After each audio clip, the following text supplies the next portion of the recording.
हम 2 बहनें ही थीं और मेरी बड़ी बहन नीतू की शादी के वक़्त मैं सिर्फ़ 15 साल की थी। हम दोनों बहनों की उम्र में बहुत ज़्यादा फ़र्क था, लेकिन दीदी मेरी इकलौती बहन थी। शादी के वक़्त मेरा रो-रो कर बहुत बुरा हाल था। मेरे जीजा जी ने दीदी की विदाई के समय मुझे अपने पास बिठाया और प्यार से मेरा हाथ पकड़कर कहने लगे, "ऋचा, रोने की क्या बात है? साली तो घरवाली होती है, तो तुम्हारा जब भी दिल चाहे हमारे घर चली आना।" उनकी यह बात सुनकर मैं खुश हो गई। दीदी शादी करके दूसरे शहर गई थीं। जीजा जी कहने लगे, "जब भी तुम अपनी बहन के पास आओगी, मैं खुद तुम्हें अपना शहर घुमाऊंगा।" दीदी तो विदा होकर चली गईं, लेकिन मेरे दिल में यह अरमान जाग उठा था कि मैं कब अपनी बहन के घर जाऊंगी और खूब मजे करूंगी। दीदी की शादी को 2 साल गुजर गया, लेकिन मैं उनके शहर नहीं जा सकी। पूरे 2 साल बाद दीदी ने हमारे घर का चक्कर लगाया था और रंजीत जीजा जी भी उनके साथ ही आए थे। वह बहुत ही अच्छे और प्यार से बात करने वाले थे। जितना दिन वह हमारे घर रहे, हर वक्त मेरे आगे पीछे रहते और मेरा बहुत ख्याल रखते। वह मेरे लिए बहुत सारे गिफ्ट भी लाए थे। मेरा कोई भाई नहीं था, इसलिए मुझे उनसे लगाव हो गया था। एक हफ्ता हमारे साथ गुजार कर दीदी वापस अपने ससुराल लौट गईं। 3 महीने बाद फिर दीदी का फ़ोन आया। उन्होंने बताया कि वह प्रेग्नेंट हो गई हैं और यह खबर सुनकर मैं और मम्मी-पापा बहुत खुश हुए। बहुत दिनों के बाद हमारे घर ऐसी कोई खुशी की खबर आई थी, लेकिन दीदी बहुत ज़्यादा परेशान थीं और मम्मी से कह रही थीं कि वह अकेले दूसरे शहर में इस हालत में नहीं रह सकतीं, क्योंकि उन्हें बहुत ज़्यादा उल्टी और चक्कर आ रहे हैं और डॉक्टर ने उन्हें आराम करने को कहा है। यह सुनकर मम्मी भी बहुत ज़्यादा परेशान हो गईं। मेरी बड़ी बहन तो मम्मी मेरी बड़ी बहन में तो मम्मी की जान बसती थी। मम्मी ने उसे हमारे घर आकर रहने को कहा तो वह कहने लगी कि रंजीत तो उसे छोड़ने को तैयार ही नहीं है। डॉक्टर ने लंबा सफ़र करने को मना किया है। अगर दीदी आ भी जाती हैं तो रंजीत जीजा और उनके पापा को बहुत परेशानी होती। वैसे भी 1-2 महीने की बात तो नहीं थी, अभी तो पूरे 9 महीने बाकी थे। दीदी की बात सुनकर मम्मी ने कहा, "तुम फ़िक्र ना करो, मैं ऋचा को तुम्हारे पास भेज देती हूँ। बहन के आने से तुम्हारा दिल भी बहल जाएगा और यह तुम्हारे घर के कामकाज भी कर लिया करेंगी।" मम्मी की बात सुनकर दीदी बहुत खुश हुईं और कहने लगीं, "ऋचा को अकेले ना भेजना। रंजीत को मैंने कहा है, वह लेने के लिए आ जाएंगे। मैं तो कब से इस मौके की तलाश में थी और ना जाने कितनी बार दुआ मांग चुकी थी, इसलिए फ़ौरन ही खुशी-खुशी अपना सामान बाँध लिया। मौसी बनने की खुशी तो अलग ही होती है।" 3 दिन बाद ही जीजाजी मुझे लेने के लिए आ गए और उनके साथ अपनी बहन के पास दूसरे शहर आ गईं। दीदी के ससुराल में सिर्फ एक ससुर और जीजा ही थे, इसलिए मुझे यहाँ रहने में कोई परेशानी नहीं होने वाली थी। कोई झंझट नहीं थी। दीदी मुझे देखकर बहुत खुश हुई थीं। उसने पहले से ही मेरी पसंद का खाना बना रखा था। मुझे रहने के लिए अपने सामने वाला कमरा भी दे दिया था। दीदी के ससुर को नमस्ते करने के लिए मैं उनके कमरे में गई तो उनका रवैया कुछ अजीब-सा था। वह बिस्तर पर पड़े एक बीमार आदमी थे। मुझे देखकर अजीब-अजीब बातें करने लगे। उनकी बातें मेरी समझ से बाहर थी। दीदी मेरा हाथ पकड़कर मुझे कमरे से बाहर ले आई और कहने लगी कि उनके ससुर बहुत सालों से बीमार हैं, इसलिए अक्सर उल्टी-सीधी बातें करते हैं। आगे से उनके कमरे में जाने की ज़रूरत नहीं है। दीदी के ससुर उनकी शादी में भी नहीं आए हुए थे। रंजीत का रिश्ता पापा के किसी दोस्त ने दीदी से करवाया था। मेरी उनके ससुर से पहली मुलाकात थी और सच तो यह था कि मैं उनके ससुर से मिलकर बहुत ज़्यादा डर गई थी। मुझे दीदी के घर आए हुए अभी 3 दिन हो गए थे। मैं दोबारा उनके ससुर के कमरे में नहीं गई थी। जीजा जी मेरा ख्याल बहुत अच्छे तरीके से रख रहे थे और दीदी भी तबीयत ठीक ना होने की वजह से वह ज़्यादातर बिस्तर पर ही लेटी रहती थीं। सारा घर मैंने सँभाल लिया था, लेकिन फिर एक दिन कुछ ऐसा हुआ कि मेरे रोंगटे खड़े हो गए। रात के खाने के बाद किचन साफ करके मैं अपने कमरे में आई तो मैंने सोचा कि नहा धोकर सोती हूँ, गर्मी बहुत ज़्यादा थी।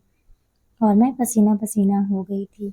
मैं नहाने के लिए अपने कमरे के वॉशरूम में गई तो कुछ ही देर में मुझे ऐसा महसूस हुआ जैसे कोई मुझे देख रहा हो।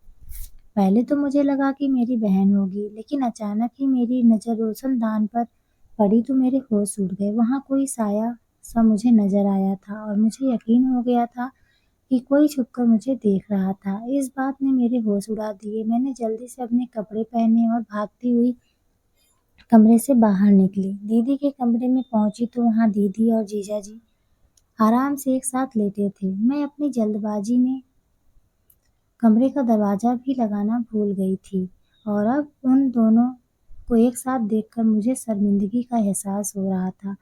जीजा जी उठकर बैठ गए, कहने लगे अंदर आ जाओ। ऋचा दरवाजे पर क्यों रुक गई हो? मुझे समझ ही नहीं आया कि मुझे क्या करना चाहिए। मैं उन्हें कैसे बताती कि रोशनदान पर मुझे किसी का साया महसूस हुआ है। मैंने यूं ही बात बना दी कि मैं दीदी से दूध का पूछने के लिए आई थी। दीदी कहने लगी तुम जाकर आराम करो, अब बाकी जो भी काम होंगे मैं रंजीत से कह दूंगी। मैं अपने कमरे में वापस आने लगी तो मेरी नज़र दीदी के ससुर पर पड़ी, जो बाहर से वापस लौटकर अपने कमरे में जा रहे थे। मुझे बहुत ही अजीब सी नज़रों से देखते हुए कहने लगे तुम बहुत खूबसूरत और मासूम हो, अपना ख्याल रखा करो, किसी पर आंख बंद कर विश्वास मत करना। उनकी यह बात सुनकर मुझे गुस्सा आ गया। मैं सोच भी नहीं सकती थी कि वह मुझसे इस तरीके से कोई बात कह सकते हैं। मैं घबराकर फौरन अपने कमरे में चली गई और सारी रात यूं ही जागते जागते गुजार दी। दीदी ने तो कहा था कि उनके ससुर बीमार हैं और वह कमरे से नहीं निकलते, तो फिर वह इतनी रात को बाहर क्या कर रहे थे? यह बात बहुत ही अजीब थी। मुझे बहुत ही ज्यादा बेचैनी हो रही थी। रोशनदान पर जो था वह मेरा वहम था या हकीकत? कोई मुझे देख रहा था, कहीं वह दीदी के ससुर तो नहीं थे? इस सवाल ने मुझे परेशान कर दिया था। मेरी सारी रात आंखों ही आंखों में गुजर गई थी।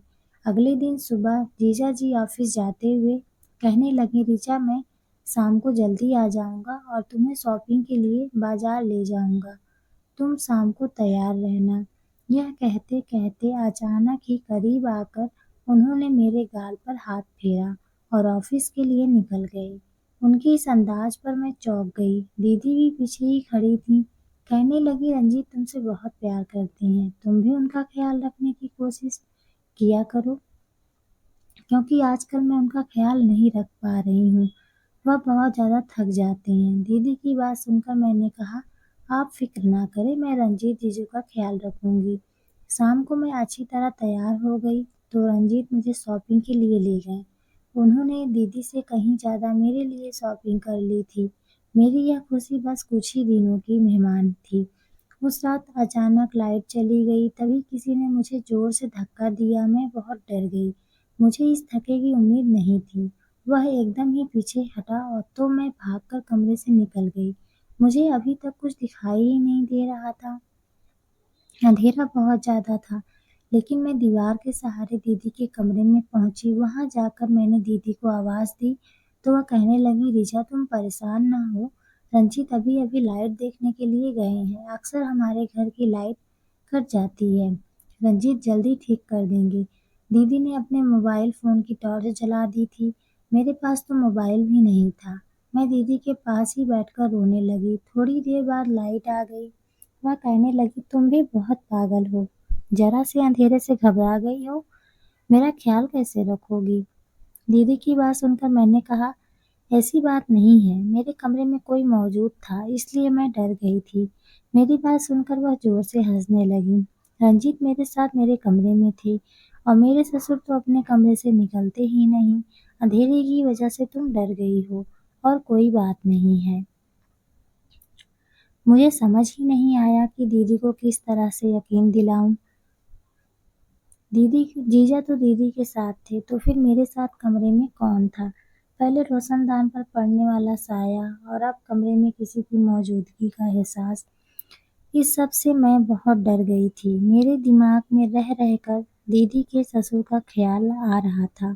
लाइट ठीक करके जीजा जी कमरे में आए तो मुझे देखकर कहने लगे देखा मैंने पहले ही तुम्हें कहा था कि यह अंधेरे से घबरा जाएगी, तुम इसके पास चली जाओ। दीदी जीजाजी से कहने लगी, बहुत अंधेरा था, मैं अगर गिर जाती तो? मुझे क्या मालूम था कि यह इतनी डर जाएगी। मैं उन दोनों से कहा कि आप परेशान ना हो, मैं ठीक हूँ और अब अपने कमरे में जाकर सोती हूँ। मैं दीदी को ज़्यादा परेशान नहीं करना चाहती थी क्योंकि मम्मी ने मुझे मना किया था कि डॉक्टर ने दीदी को टेंशन देने के लिए मना किया है। मैं डरते-डरते वापस अपने कमरे में आ गई थी और दरवाज़ा लॉक करके बिस्तर पर लेट गई। नींद तो मुझे आ नहीं रही थी। मैं सोच रही थी कि किसी न किसी बहाने से घर वापस लौट जाऊँ। जो भी था यह मेरा वहम नहीं था। इस बात का मुझे अच्छी तरह से यकीन हो गया था कि कोई मेरी तन्हाई का भरपूर फ़ायदा उठाने की कोशिश कर रहा था। अगले दिन जीजाजी किसी काम से थोड़ी देर के लिए दोपहर के वक़्त ऑफ़िस से घर लौट कर आए। उस वक़्त दीदी दवाई खाकर अपने कमरे में गहरी नींद में सो रही थी और मैं किचन में खाने की तैयारी कर रही थी। रंजीत जीजू किचन में ही चले आए और मुझे पीछे से पकड़कर अपनी बाहों में जकड़ लिया। मुझे उनसे इस व्यवहार की बिल्कुल भी उम्मीद नहीं थी। मैं हड़बड़ाकर खुद को उनसे छुड़वाने की कोशिश करने लगी। मेरी आवाज़ मेरे गले में ही रह गई थी और मैं कुछ कह भी नहीं सकी थी। मगर रंजीत ने तो मुझे छोड़ने की बजाय और कस के पकड़ लिया और कहने लगे, तुम इतनी खूबसूरत हो कि तुमसे नज़र हटाने को दिल ही नहीं करता। बहुत मुश्किल से मैंने खुद को उनसे छुड़वाया और किचन से बाहर भागने लगी तो रंजीत कहने लगे कि तुम नहाते हुए भी बहुत खूबसूरत लग रही थी। मेरे मोबाइल में तुम्हारी वीडियो है। जीजा जी के इन शब्दों से मेरी सांस रुक गई थी। मैं सोच भी नहीं सकती थी कि वह इस कदर घटिया इंसान होंगे। मैंने रोते हुए जीजा की तरफ देखा तो वो कहने लगे, मैं बस प्यार मोहब्बत की बात करना चाहता हूँ। जैसे ही जीजा जी ने मेरी तरफ कदम बढ़ाया, मैं भागते हुए अपने कमरे में चली गई और खुद को लॉक कर लिया। मैं इतनी ज़्यादा डर गई थी, डर से मैं काँप रही थी। मैंने जीजा का जो रूप आज देखा था, उससे पहले कभी नहीं देखा था। मैं तो उन्हें भाई की तरह समझती थी, लेकिन वह तो मेरी इज्जत के दुश्मन निकले थे। पता नहीं कैसे और कब उनकी नज़र मुझ पर पड़ी थी और मैंने गौर भी नहीं किया था। रंजीत जीजा बस कुछ वक्त के लिए ऑफिस से घर आए थे, इसलिए वह वापस चले गए थे और मैंने सोच लिया था कि अब मैं एक पल भी यहाँ नहीं रुकने वाली। शाम के वक्त जब दीदी अपने कमरे से उठकर मेरे पास आईं, तो उस वक्त तक मेरी आंखें रो रो कर सूज चुकी थीं। वह परेशानी से पूछने लगी कि क्या हुआ है, किस बात से तुम इतना रो रही हो। मैंने दीदी से सच छुपाया क्योंकि उनकी हालत ऐसी नहीं थी कि मैं जीजा के बारे में इतनी बड़ी बात बताती। मैंने रोते हुए कह दिया कि मुझे मम्मी पापा की बहुत याद आ रही है और मैं घर वापस जाना चाहती हूँ। मेरी बात सुनकर दीदी ने मुझे गले से लगाया और कहने लगी, इतनी जरा सी बात पर तुमने रो रो कर आंखें सुजा ली हैं। तुम फिक्र ना करो, शाम को ही मैं रंजीत के साथ तुम्हें वापस भेज देती हूँ। जीजा जी के साथ एक शहर से दूसरे शहर का सफर सोचकर मेरे रोंगटे खड़े हो गए थे। मैंने दीदी से कहा कि पापा मुझे लेने के लिए आएंगे, मैं पापा के साथ जाऊंगी। दीदी कहने लगी, ठीक है, अच्छी बात है, इस तरह मैं भी पापा से मुलाकात कर लूंगी। दीदी की बात सुनकर मैं खुश हो गई और दीदी जैसे ही मेरे पास से उठकर अपने कमरे में गईं, उनकी जोरदार चीखने की आवाज़ आई। मैं फौरन दीदी के कमरे की तरफ भागी तो यह देखकर मेरे होश उड़ गए कि दीदी बिस्तर के पास गिरी हुई थीं और अपना पेट पकड़कर जोर-जोर से चीख रही थीं। मैंने दीदी को उठाकर बिस्तर पर लिटाया और बहुत देर तक उनके पास बैठी रही। उनकी हालत मुझे बिल्कुल भी ठीक नहीं लग रही थी। मैंने दीदी से कहा कि डॉक्टर के पास चलते हैं, लेकिन उन्होंने साफ मना कर दिया और मेरा हाथ पकड़कर कहने लगी, ऋचा, तुम मुझे छोड़कर ना जाओ। मैं इस हालत में अकेली नहीं रह सकती। आज जो आज तो तुम थी जिसने आकर मुझे उठाया और मेरा ख्याल किया है, लेकिन तुम्हारे जाने के बाद अगर ऐसा कुछ हुआ तो मैं और मेरा बच्चा ऐसे ही मर जाएंगे। दीदी की बात सुनकर मैं बहुत परेशान हो गई। बहुत मजबूरी में मैंने कुछ दिन रुकने का फैसला किया और दीदी से कहा कि आप बिल्कुल फ़िक्र ना करें, मैं आपके साथ ही हूँ। मेरी बात सुनकर दीदी को बहुत खुशी हुई थी और मुझे गले से लगा लिया। जीजा जी भी वापस आ गए थे। दीदी ने उन्हें भी बताया कि गिरने की वजह से मेरी तबीयत बहुत खराब हो गई थी। यह सुनकर रंजीत भी परेशान हो गए और मुझसे कहने लगे कि जाओ अपनी दीदी के लिए दूध ले आओ। मैं किचन में जाकर दूध बना रही थी कि एक बार फिर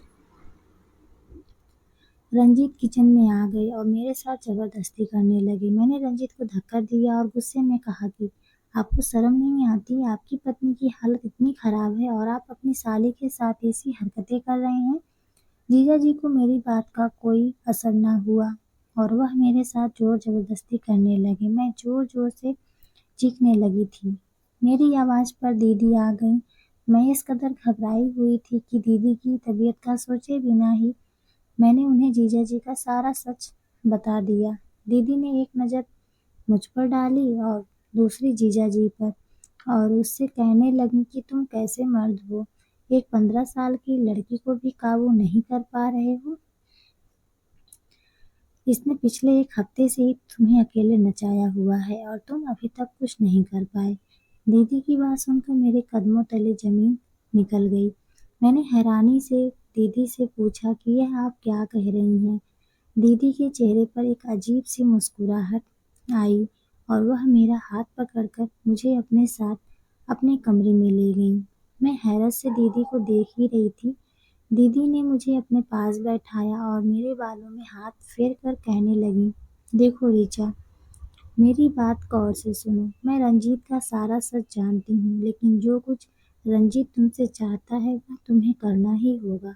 मैं गुस्से में उठ खड़ी हुई और मैंने दीदी से कहा, आप कैसी बातें कर रही हैं? क्या आप जानती हैं कि आपका पति मेरे साथ क्या करना चाहता है? वह मुझे इस्तेमाल करना चाहता है। आप कैसे ऐसे इंसान के साथ ज़िंदगी गुजार सकती हैं, जो कि आपके प्रेग्नेंट होने के बाद भी आपकी बहन पर नज़र जमाए बैठा है? वह आपको और आपके बच्चे को सारी ज़िंदगी क्या देगा? मेरी बात सुनकर दीदी कहने लगी, तुम्हें रंजीत के साथ वह सब कुछ करना ही होगा, जो वह तुमसे चाहता है, वरना वह कभी बाप नहीं बन सकेगा। दीदी की बात सुनकर मैंने कहा, आप कैसी बातें कर रही हैं? आप पेट से हैं और जीजा जी बाप बनने वाले हैं। दीदी ने कहा, नहीं, मैं माँ नहीं बन सकती। यही बात पता चलने पर मैंने तुम्हें यहाँ बुलाया था, ताकि तुम यहाँ आकर मुझे और रंजीत को एक बच्चा दे सको। रंजीत किसी और का बच्चा गोद नहीं लेना चाहते थे, उन्हें अपना बच्चा चाहिए था और इसके लिए मेरे पास इससे ज़्यादा आसान रास्ता नहीं था। मैं किसी औरत को अपनी सौतन बनाकर नहीं लाना चाहती थी, इसलिए मैंने फैसला किया है कि मैं इस काम के लिए तुम्हें कुर्बान कर दूंगी। वैसे भी तुम मेरी सगी बहन तो हो नहीं। मैं रंजीत से बहुत मोहब्बत करती हूँ और उसे किसी कीमत पर छोड़ना नहीं चाहती, इसलिए मैं चाहती हूँ कि तुम गर्भवती हो जाओ और मेरी और रंजीत की जिंदगी में बच्चे की इस कमी को पूरा कर दो। मैं तो अब तक जीजा जी को अपना दुश्मन समझ रही थी, लेकिन मेरी बहन ही इस गंदे खेल में बराबर की हिस्सेदार थी। अपना घर बचाने की खातिर मेरी बहन ने मेरी जिंदगी को दांव पर लगा दिया था।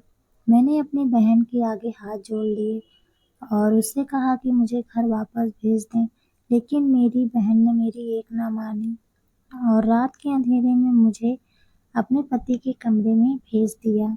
मेरे पास बचने की कोई गुंजाइश नहीं थी, क्योंकि मेरी बहन ने मुझे धमकी दी थी, अगर मैंने उसकी बात ना मानी तो रंजीत मेरे साथ जबरदस्ती करेंगे।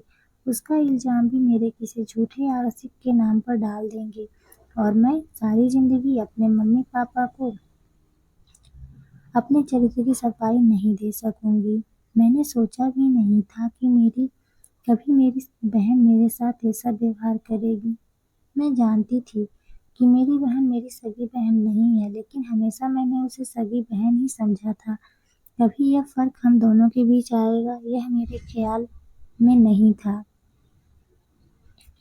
मेरी बहन ने मुझे खींचते हुए कमरे में धकेलने की कोशिश की तो मैं खुद को छुड़वाने के लिए शोर-शराबा करने लगी।